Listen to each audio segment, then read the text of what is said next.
Hello friends, मैं आदित्य जैन और मैं आपका CA, CMA, CFA, inter final, FM, SFM, AFM का फैकल्टी।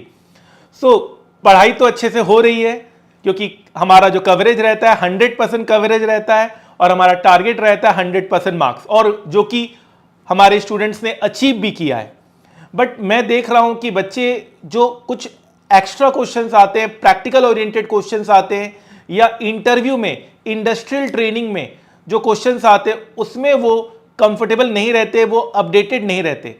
मैं यहां पर आपको क्या कराने वाला हूं, यहां पर आपको मैं जितने भी news, business news, economic related news जो आए हैं उसे आपको अवगत कराना चाहता हूं अपनी कुछ एनालिसिस के साथ, ताकि आप अपडेटेड रहें और आप कभी भी पीछे ना रहें, एग्जाम में भी पीछे ना रहें और अपने करियर में भी पीछे ना रहें, जॉब में भी पीछे ना रहें, इंटरव्यू में भी पीछे ना रहें। यह video CA, CMA, CFA students के लिए तो इंपॉर्टेंट है ही, बट उनके लिए भी इंपॉर्टेंट है जो सिविल सर्विसेज की तैयारी कर रहे हैं, जो प्रिपरेशंस करते हैं, एग्जाम्स की तैयारी करते हैं, गवर्नमेंट जॉब की तैयारी करते हैं, उनके लिए भी ये काफ़ी इंपॉर्टेंट आपका ये सीरीज रहेगा। ये मेरा आपसे बिल्कुल रिक्वेस्ट है कि आप इसे अच्छे से सुने और इस चैनल को सब्सक्राइब कर लें, ताकि मैं हर दिन के बेसिस पे जो भी इंपॉर्टेंट स्टॉक मार्केट न्यूज़ और बिजनेस न्यूज़ आए हैं उसे मैं कम से कम टाइम में आपको प्रोवाइड कर सकूं, ताकि आपको और इधर उधर देखने की जरूरत ना पड़े। आइए थोड़ा सा देखते हैं। सबसे पहले तो हम एफआईआई और डीआईआई एक्टिविटी देखते हैं।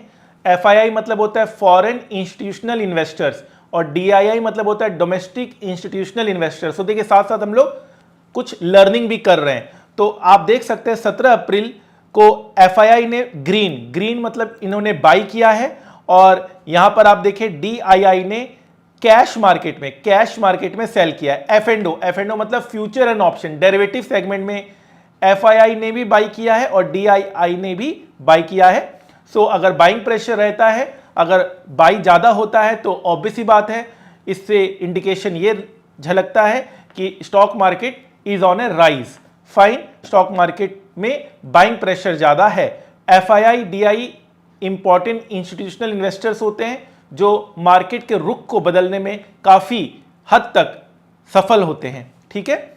Infosys lays off 240 trainees who fail to clear training program. तो देखिए आजकल आपको बहुत प्रैक्टिकल ओरिएंटेड रहना पड़ेगा, सिर्फ डिग्री लेने से काम नहीं चलेगा। बड़ी से बड़ी कंपनी आजकल काफ़ी अच्छा रिगरस ट्रेनिंग प्रोवाइड करती है, आपसे काफ़ी उम्मीद रखती है कि आप प्रैक्टिकली बहुत एक्टिव रहें और आप आउटडेटेड ना रहें, अदरवाइज आपको भी सफलता नहीं मिलेगी। डिग्री लेने के बाद भी आपको भी रिजेक्ट कर दिया जाएगा। हालांकि ये इंजीनियर स्टूडेंट्स के लिए, बट आजकल हर एक कंपनी, बड़ी से बड़ी कंपनी आज चाहती है कि स्टूडेंट्स मेरे प्रैक्टिकली अवेयर रहें हर चीज़ को लेकर। CRISIL rating downgrades United India insurance. Rating agencies होती है जो रेट करती है कंपनीज को, तो डाउनग्रेड करना एक तरह का नेगेटिव न्यूज़ है। ए से ए नेगेटिव कर दिया गया है, ये एक तरह का नेगेटिव न्यूज़ है यूनाइटेड इंडिया इंश्योरेंस के लिए। ठीक है sir. Cognizant CEO Ravi Kumar annual pay up 11% at 16.1 million in 2024। तो आप देख सकते हैं, अगर आप एक टॉप पोजीशन में रहते हैं और आप काफ़ी अच्छा कंपनीज के डिसीजन मेकिंग में रहते हैं, तो कंपनीज भी आपको पे करने में हिचकती नहीं है। आप अच्छी पोजीशन में रहेंगे, अच्छा आप अगर काम करेंगे तो कंपनीज भी आपका जरूर ख्याल रखेगी। Fine sir.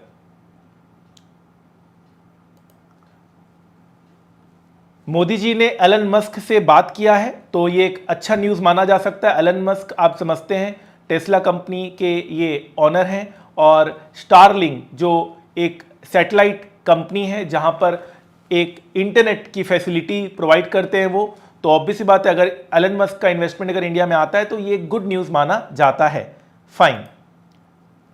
ECB, European central bank, जैसे इंडिया की आरबीआई होती है, यूएसए का फेडरल बैंक होता है, वैसे यूरोप कंट्री का जो सेंट्रल बैंक होता है उन्हें ईसीबी कहते हैं। उन्होंने रेट्स को कट किया है।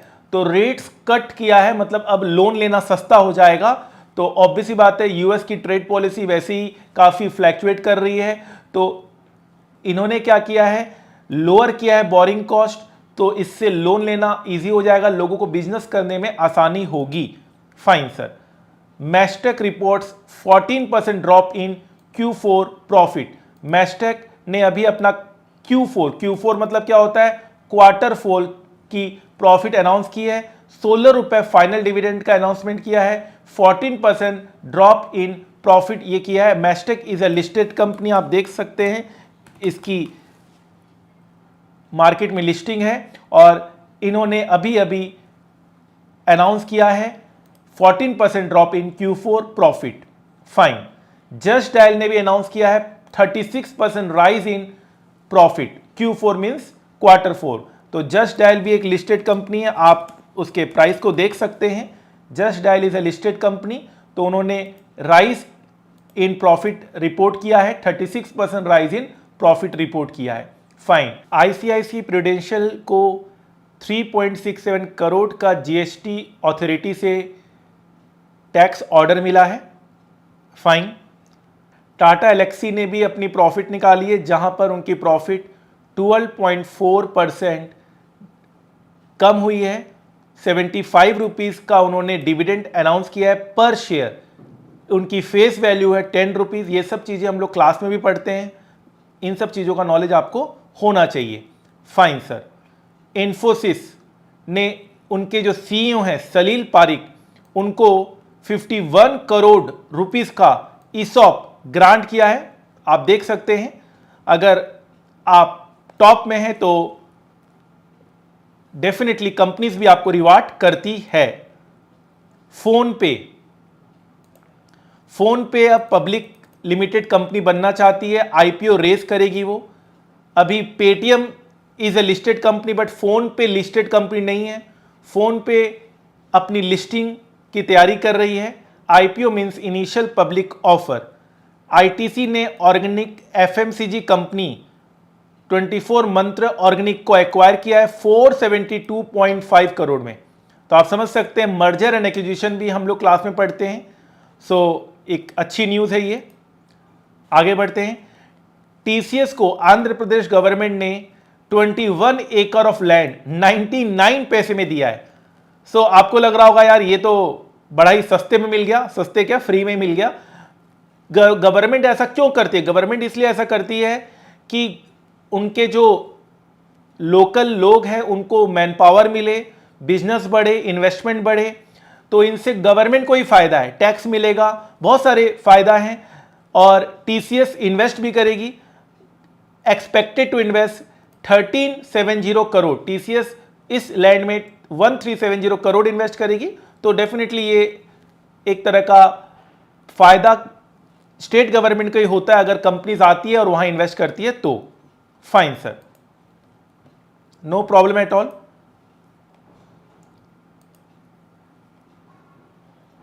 ईडी ने डालमिया सीमेंट एक लिस्टेड कंपनी है। डालमिया सीमेंट की जो प्रॉपर्टी वो अटैच की गई है, 800 करोड़ की प्रॉपर्टी अटैच की गई है डालमिया सीमेंट की। फाइन। अगर आपसे कोई बोले इंडिया का यंगेस्ट मिलियनियर कौन है, तो 17 महीने का एक बच्चा जो नारायण मूर्ति जी का ग्रैंडसन है, वो यंगेस्ट मिलियनियर है, जिनको अभी डिविडेंड मिला है 3.3 करोड़ का डिविडेंड मिला है। अभी तक पूरे साल में 10 करोड़ का डिविडेंड उनको मिल चुका है। फाइन। तो ये बहुत ही बड़ी बात है। नारायण मूर्ति ने अपने ग्रैंडसन को 240 करोड़ का शेयर गिफ्ट में दिया है। 240 करोड़ का शेयर उन्हें गिफ्ट में मिला है उस 17 महीने के नन्हे से बच्चों को। तो आई थिंक कोई अगर आपसे पूछे हु इज द यंगेस्ट, सबसे यंगेस्ट अरबपति कौन है, तो आप बोलेंगे नारायण मूर्ति का ग्रैंडसन। सो ये भी एक तरह का न्यूज़ है जो आपको माइंड में रखना चाहिए। तो आज के दिन इतना ही काफ़ी है। काफ़ी कुछ हमने यहाँ पे आज आपको बताया, काफ़ी वैरायटी ऑफ न्यूज़ हमने बताया। आई होप आप भी इस चीज़ में थोड़ा और देखेंगे, माइंड में रखेंगे। हर दिन अगर आप सुनेंगे तो और आप नॉलेजेबल बनेंगे। न्यूज़पेपर देखेंगे तो आपको आइडिया लगेगा यार यहाँ चीज़ इस तरह से हो रही है, इस तरह से नहीं हो रही है। अपडेटेड रहना है आज के समय में। याद रखिएगा, मैं बहुत सारे स्टूडेंट्स को जानता हूँ जिनको इंटरव्यू में रिजेक्ट कर दिया गया है, apart from the fact that कि उनका बहुत अच्छा मार्क्स था, डिग्री अच्छी थी, लेकिन क्योंकि उनको नॉलेज नहीं था, वर्ल्ड नॉलेज नहीं था, बिजनेस नॉलेज नहीं था, स्टॉक मार्केट नॉलेज नहीं था। Thank you so much friends, thank you very very much. इस चैनल को सब्सक्राइब कर लीजिए ताकि आगे भी मैं इस तरह के न्यूज़ आपको देता रहूँ। फाइन।